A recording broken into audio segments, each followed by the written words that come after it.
Aloha. Welcome to a brief training on resiliency and extreme self-care. My name is Dr. Vali Hawkins-Mitchell, one of the co-owners of Your Employee Assistance of the Pacific, your EAP. Today, I'm going to share with you some ideas that you may have heard before. And if you have, that's great, because then it'll be a good review for you. Some of the information won't be familiar, and I hope you'll hear it and use it. And some of it might be new to you, or you'll hear it in a different way. Nonetheless, in these days of challenges, resiliency and extreme self-care are very important. Overview of our training today is that I'm going to talk about what, so what, and now what. What am I talking about? Why should I care? And now what, what are some new skills or tools that I can use now that I'm interested? Having responded to a lot of national and international disasters, boots on the ground, I've come to understand quite a bit about disasters. Most of them have a fairly predictable track, a beginning, a middle, and an end. Earthquakes come and go. Tornadoes start, they're horrible, they're awful, but then they're gone. Hurricanes come, last for hours, are horrible and tremendously devastating, but then the hurricane ends. So most disasters you can recognize have a beginning, a middle, and an end. And each one of those sections has different things to deal with. Beginnings are scary, middles are hard, and ends can be exhausting. What's different about COVID-19 is that it has had many beginnings, middles, and many ends, and then new beginnings and new middles, lockdowns and masks and new variants. And just about the time we go, oh, we're done with COVID-19, yay, there's a new variant or there's a new rule or someone we care about has COVID, it's been very chaotic. And because of that, some people are continuing to struggle even with the aftershocks. In an earthquake, an aftershock is a small event that can feel as big as the original if you've been traumatized. So today, we talk a lot about post-pandemic anxiety as we're moving into a new phase for many people in many situations. So we're not at the end yet. I don't know if there'll be an end because I'm not a genie with a crystal ball. But no matter what, if you're dealing with any kind of disaster, this information will be helpful for you. Because some people are impacted differently by crisis. People who have had trauma and abuse, people who are physically ill, military or combat veterans, if they've had a history of addiction, or those who have had a recent loss of a loved one. And that can include pets, of course. But today we can add the strain of COVID-19, the war in Ukraine, death, unemployment, kids going to school with or without masks, travel restrictions, no travel restrictions. All of the things that are going on can impact one person differently from another person. You may agree on lots of things, but you may be having a different response to COVID-19 and post-COVID-19 or any other crisis you have in the future. So I'm going to talk a little bit about the differences between stress, burnout, and compassion fatigue. Stress comes in all shapes and sizes. Stress can be very low, stress can be very high. It can be physical, emotional, mental, spiritual. Stress is something that's normal in life from a low level to a high level. And it's very individual. People have stress the way they have stress. People react to stress the way they react to stress. There are a lot of factors that go into a stress reaction. But what stress does is it's something that's putting pressure on the system. Physical stress, emotional stress, spiritual stress, mental stress, something external or internal has put pressure on a system that's normally stabilized and comfortable and managing well. And that pressure on that system can cause changes. Just like if pressure's in a water pipe, too much pressure, it can burst or it can leak. The same is with stress. Too much or too little can affect how the system works. There's positive stress. You know, working hard for a race, a bike race, being joyful about something, you challenging yourself with some art or some music or something, a new job. working with your kids, having a new exciting project. Positive stress still puts pressure on the system, but we tend to accept that as a positive because it's something we've chosen to do. Nonetheless, that stress continues to affect the body, mind, and spirit in the same way that negative does. So you add some negative stress, and that's another discussion. Because some people are really skilled at impression management. They may be silently struggling, but are bucking through it and doing fine. They have on their mask, and they have on that happy face, or they have their way to manage it. And some people do fine with it. But some people have the false face on and are silently struggling because they don't want to share, they want to keep it private, or they don't know how to help themselves or get help. What can too much stress feel like? It can feel like fatigue or getting colds or low energy, or things are just harder, or you have fuzzy thinking, or there's physical harms like effect, like you can feel sick, or you can lose hair, you can have some weird dreams. There's lots of ways that too much stress can affect human beings. Whether it's positive stress or negative stress, stress puts pressure on the system. Now, occupational pressures are believed to be responsible for a lot of problems, such as 30% of workers talk about having back pain. They suffer from stress fatigue. They get headaches. It's also costly for jobs. It carries a price tag for U.S. industry of, at last count, $300 billion annually because of accidents, absenteeism, people being tired, legal, medical, insurance costs.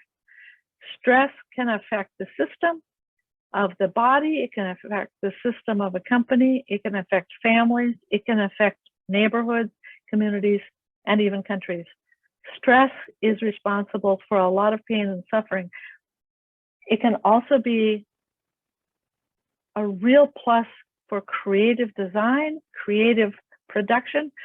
So understanding stress as an element of human behavior is really important to know when you're in the groove with it, that it's not causing you harm. One of the ways that it can cause harm is a thing that you've all heard of, which is called burnout. Burnout means when you've had too much stress over a long period of time and you start losing your edge. You get crankier, you're kind of destructive, you don't want to do stuff, feeling less hopeful. You might feel exhausted physically or psychologically. You might be cynical. You might start having little sarcastic comments more often than you used to. You might feel alone, unhappy with life, or disconnected. You might want to stop being social, or pessimistic, like what I call the galloping never get overs, like things are just not going to get better. It's going to be like this forever. It's gone on forever. I'm just not even thinking it's going to get over. So you start losing your energy, start losing ground. In 1974, Freudenberg suggested these were the symptoms. He was the first scientist to really discuss burnout as a specific phenomena with physical behavior and patterns of symptoms of exhaustion, colds, headaches, gut problems, sleep disturbance, breathing problems, irritability, negativity, stubbornness, rigid thinking. So all of these symptoms, once they were defined by Freudenberg as this is a unique phenomena, it's not just people are cranky or tired or stubborn, something's going on with them that has physiological properties. Scientists and professionals started looking at it to treat it, to find some methodologies to make people feel better. They started doing some statistics, of course. In 2020, Gallup reported that when asked how often participants experienced burnout, 48% answered sometimes, 21% answered always. Feeling stressed, tired, anxious about work, 63% were more likely to take a sick day. 23% were more likely to go to the ER. Employees experiencing regular burnout are also likely to perform well. They're less likely to approach their superiors about how to improve. They're 13% less confident in their jobs. They're almost 3 times more likely to leave their jobs. So although these numbers are not significantly huge, you start seeing a trend that people who are in burnout start losing ground.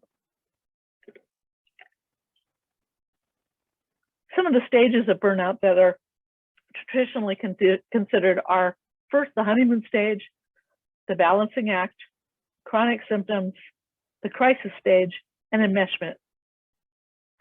The honeymoon stage is where you're just doing lots of stuff and you're feeling good about it. You're juggling the mice and the cat's holding on top of the dog's head and you're doing fine and you're getting it. And then it becomes more of a balancing act. You have 1 extra thing, 2 extra things. It's like juggling bowling balls and feathers. It gets harder. Then the point comes where you start having chronic symptoms, get a little tired more often, starting to drop the ball a little bit more often. The next stage is the crisis stage, where things are starting to collapse. Fatigue is happening, symptoms are increasing. And stage 5, enmeshment, that's where you become so accommodated to your burnout that you think that's normal.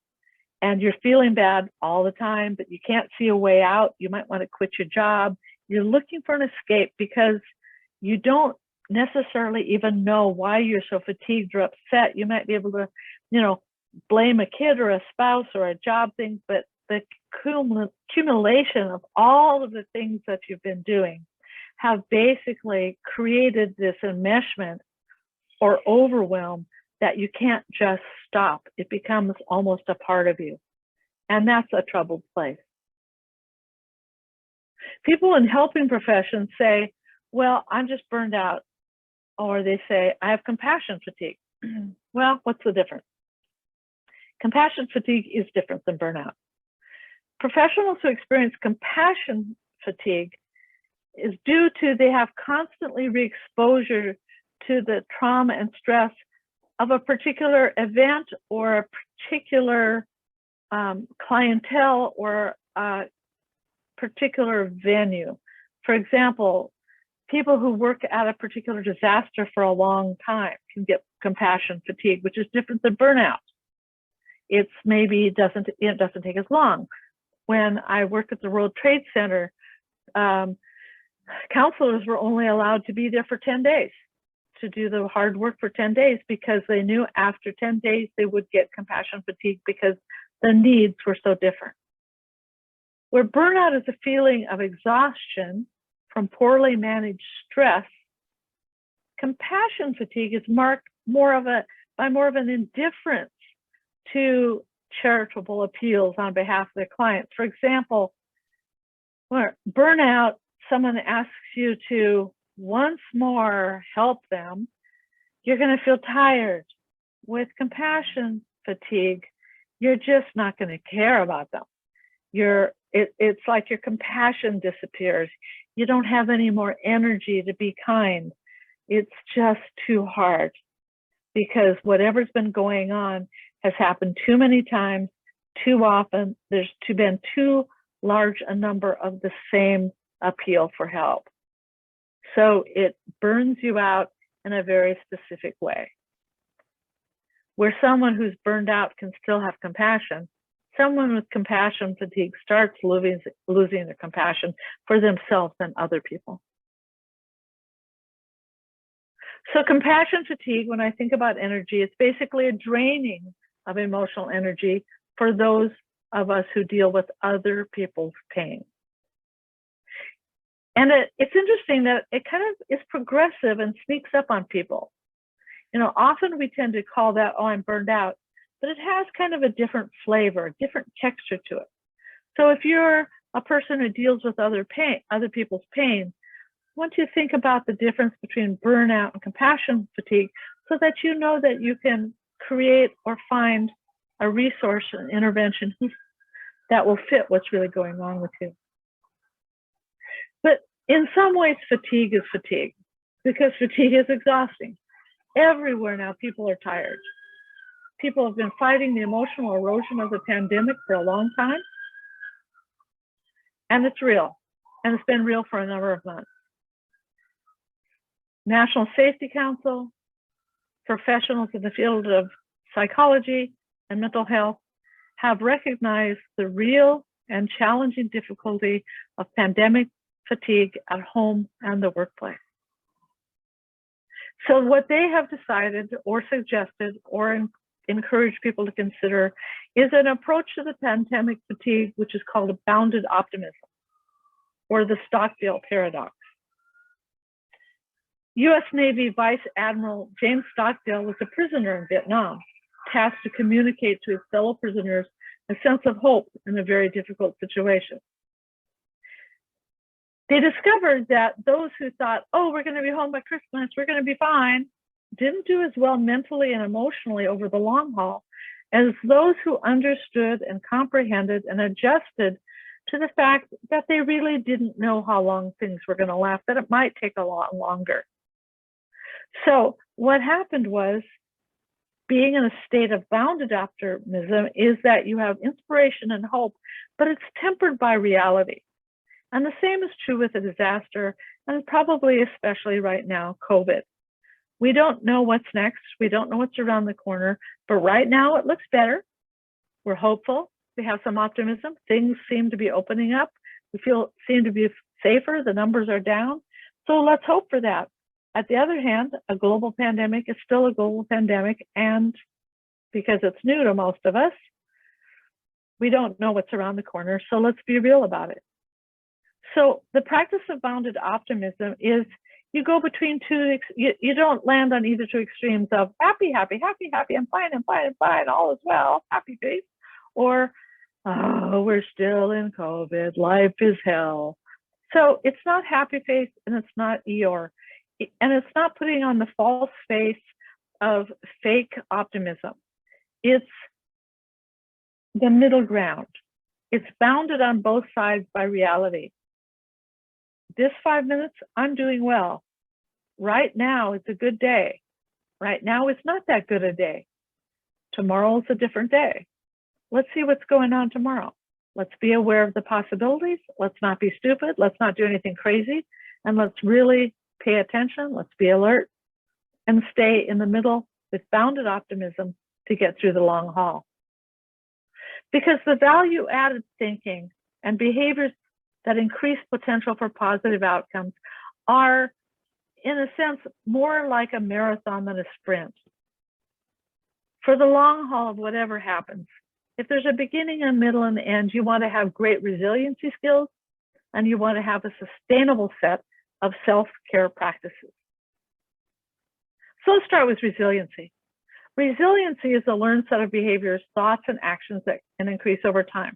Now, what that means is it's your survival package. It's your backpack of self-defense against challenges and difficult times and crises or things that happen in our life, because life can happen, right?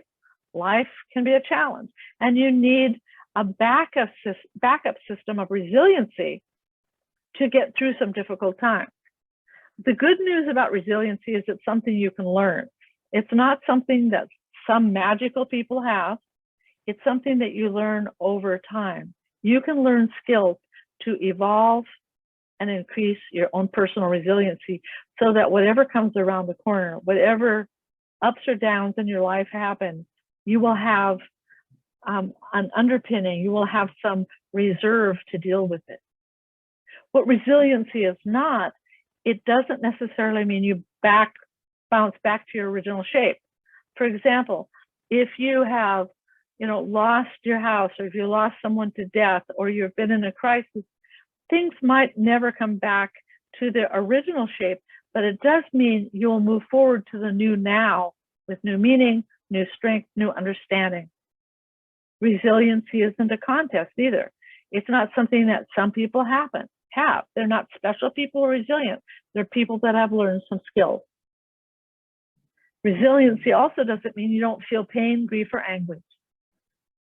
When my daughter passed away a few years ago, I can assure you there was plenty of grief, pain, and anguish, and I felt it. I also had resiliency skills, so I kind of knew what to do to work through to get to the other side to feel better. That doesn't mean I got over it. It means I was able to move forward with some skills that helped. And finally, resiliency isn't false happiness. It's a way to find meaning, clarity during, before, during, and after a challenge. Resiliency is a powerful thing to have, and it's a powerful thing to grow in the garden that's you. It's a couple of ideas to increase your resiliency. There's hundreds of them. You go on the internet, you can find zillions of them. But here are some really solid things. Finding meaning and purpose in your life. Why are you doing what you do? Who are you? What has meaning to you? That's a really great foundation. Build a network of support, people that get you. Someone said recently when they were getting off Facebook, I'd rather have 3 people who get me and really support me than 300 people that we make jokes about. Figure out what support works for you and have your Facebook people, but also have these deep support people. 1 or 2 is plenty. You don't need lots. Use what your resources are. Find out what they are. And know that you have choices. People who have no choices are called victims. And there are no victims who are adults who have choices. Children can be victims because they don't have a lot of choices. You are an adult, you have choices. Figure out what they are and seek them out with gratitude and hope, but also know things are hard. That bounded optimism says, yes, grief, sorrow, and anger happens, but also gratitude and hope happen also at the same time. It's not one or the other. All of that exists in the same location. It's called living life.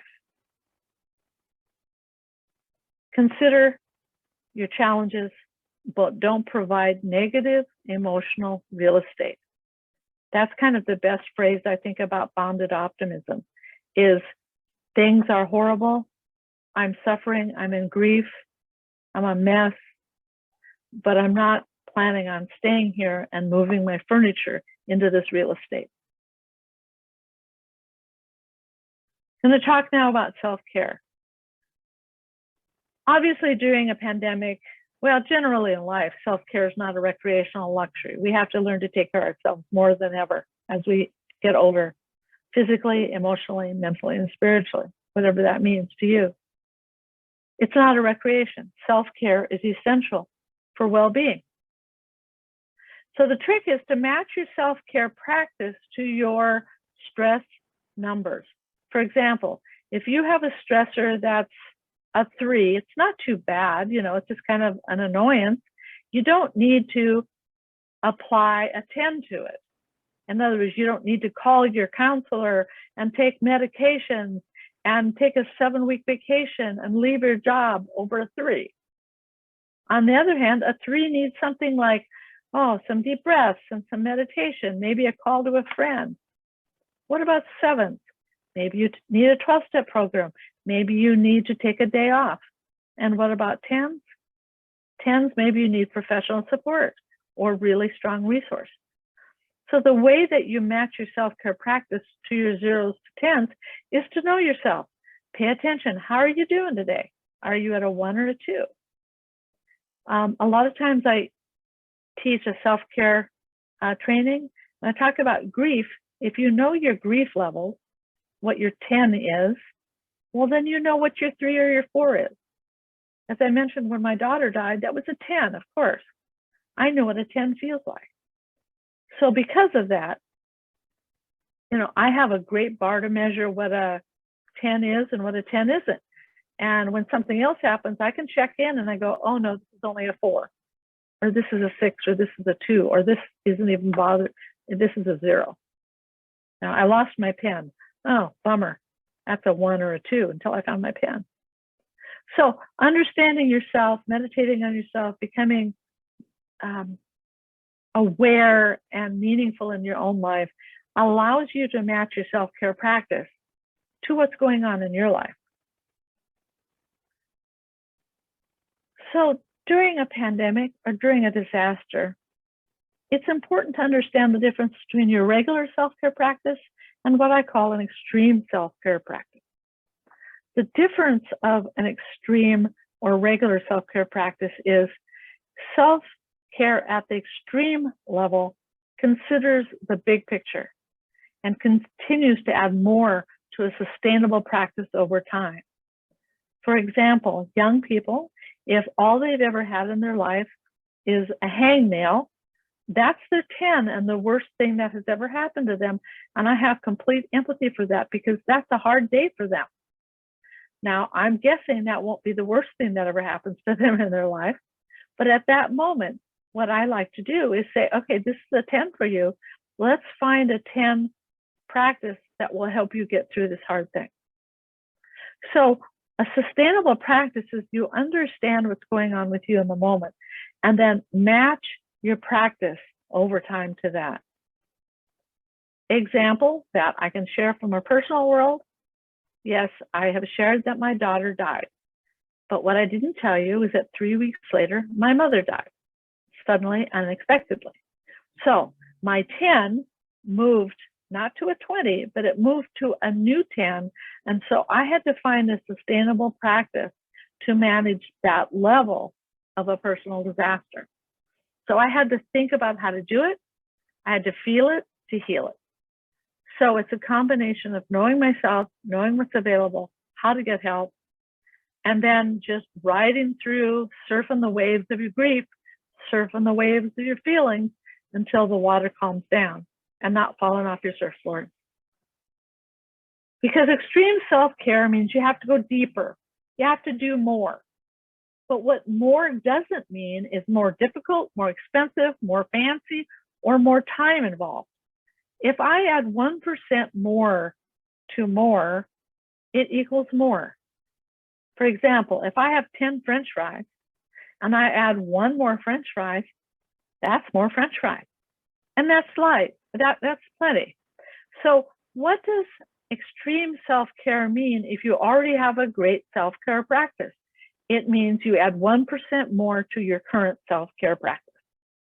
So let's look at the 4 features that I like to define as the basic foundation building blocks of a good self-care program. Take care of your body, your mind, your feelings, and your spirit. So physically, let's say your physical practice is you do yoga. So good for you. So that means you do 1% more yoga. It means you do maybe 1 more exercise, 5 more breaths, whatever. You add a little tiny bit more to it, and you're expanding your resiliency with that practice. Take a 1-minute walking exercise. Maybe you're a jogger. Okay, so you jog an extra minute. Maybe you don't do anything physical. All right, take 1 minute, walk to the end of the hall and back, and give yourself praise.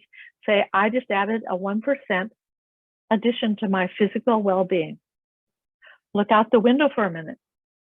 Some of the things you can do in the physical world are so simple, but they heal and they calm and they settle you. Just being in the sunshine, you know, we live in the most beautiful place.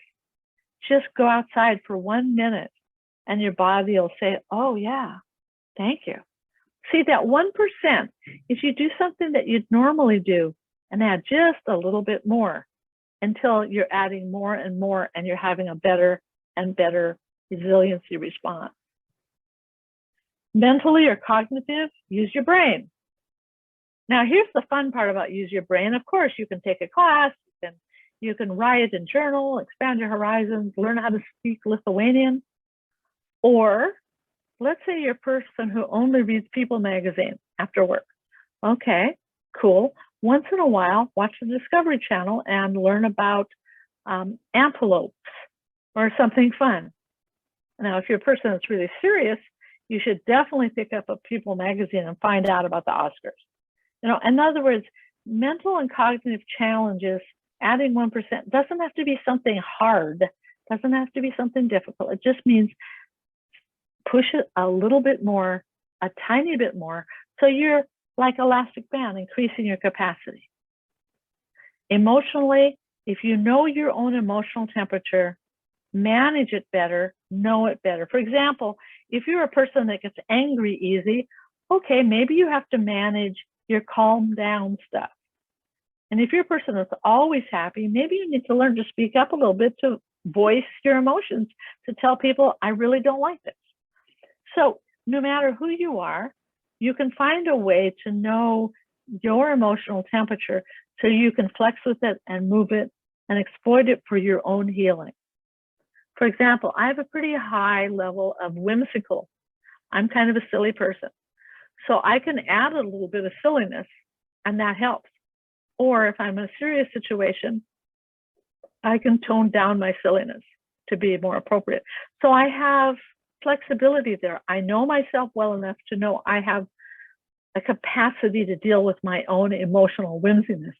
And that's true about anger or fear or confusion, all of the spectrum of your emotions.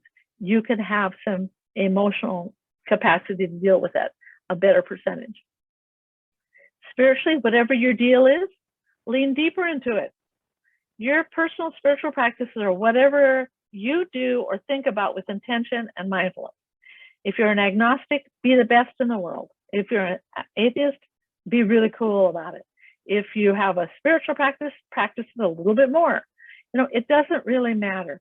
What spiritual really is there something outside you that you find significant? Is there something inside you that you find significant? If so, know it better. Get creative. Have some fun. People during the pandemic are Zooming. I have friends now. Oh my gosh. I have actual real friends in Australia and Ireland and the United States and Somalia. It's awesome. Thank you, COVID, for Zoom. Yeah, I get Zoom fatigue sometimes, but it's also an amazing way to meet people. I've had a lot of picnics in my car in the last couple of years. Go get great takeout food and then drive to the beach. Go for a walk with your family, have family game night, dress up.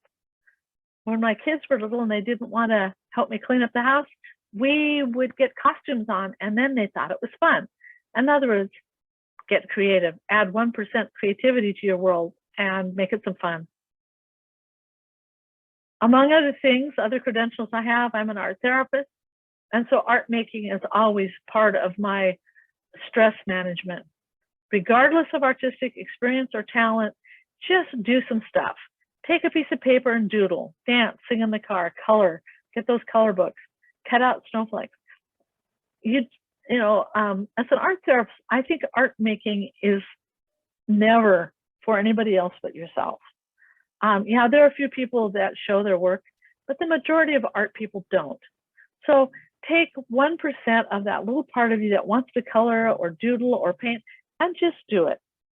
Because the statistics and the research are evident that it creates better mental health, it increases autoimmunity. It's really good for you to do art, whether it's crappy or not, just do it. And if you're wanting some support, if you need help, or just a safe place to talk story, you have EAP counseling benefits and more. All our clients have a set of benefits. Some are different than other companies, so check with your contract to see what your benefits are. But everyone has a contracted number of confidential, free counseling sessions per year with professional counselors all over the state of Hawaii. We have over 75 counselors across the island just waiting for your call. All you have to do is call 808-597-8222. Your benefit has been paid for. You don't need to ask permission. You don't need to sign up or get authority. You don't need to get authorized. It's already been taken care of. This is a benefit that your company has purchased for you, that you can find confidential support 24/7, 365 here in Hawaii. This is for work-related and non-work-related problems or issues, family, relationship, depression, anxiety, stress, grief, just all of the hard things that we go through life. Or maybe you want to talk about some professional growth or your job, what you want to happen in your job this year. Maybe you have some coronavirus concerns. The other thing I like to tell people is, you know what? You can just call and talk to a counselor to just talk story to a safe, neutral person. You call our number, 808-597-822, and that will put you in contact with our wonderful office manager, Renee. She'll ask you a couple of questions, like where you work and what's your name and what do you want? And you will still be confidentially, because everything you tell her confidential, so she can set you up with the right person. If you want a male or a female or somebody who knows about dogs, you know, talk to Renee. She'll get you set up with the right person for your sessions. We have coaches, we have counselors, we're available for you. So a reminder of the additional benefits you have is, first, you don't need a crisis to use your benefit. You don't need to have a tragedy. You can call just because you want to talk to somebody who's not at work and not in your family. We also have the benefits of legal consultation, mediation, financial consultation, identity theft, caregiver navigation consultation, coaching. And if you're a manager or supervisor, you have unlimited telephone support above and beyond your personal counseling sessions. We also have an amazing website. If you go on our website, there's a couple things you might like. One is called 52 Weeks of Wellbeing. If you click on the site, you will get every week for a year a Building Resiliency Through Mindfulness and Art email with a little art project, some ideas, some tips, and some information how you can build your resiliency during the next year. Our website also has plentiful information about COVID, about local resources, about ideas if you want to print and download and print them and give them to your staff, take them home or share them with others. You're more than welcome to take those and use them. There's lots of information. Essentially, your EAP is here to help you.